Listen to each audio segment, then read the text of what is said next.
Hi everyone, welcome back to my channel.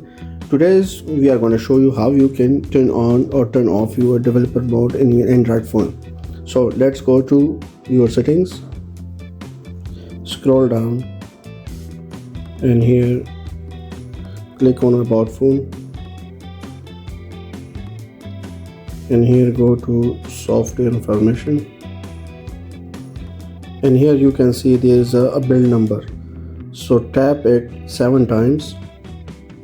1, 2, 3, 4, 5, 6, 7. And now do your pattern. So developer mode has now been.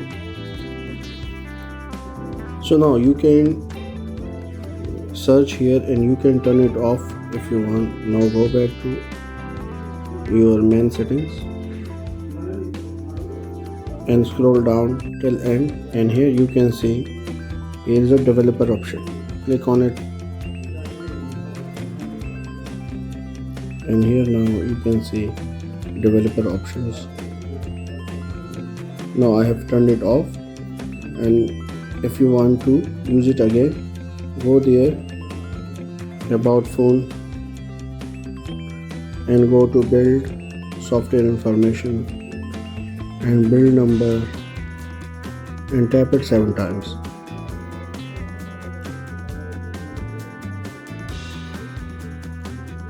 Do your password or pattern.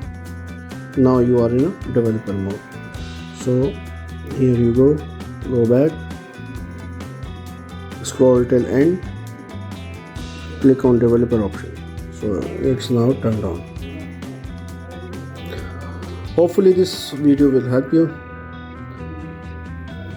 Don't forget to like and subscribe. Thank you.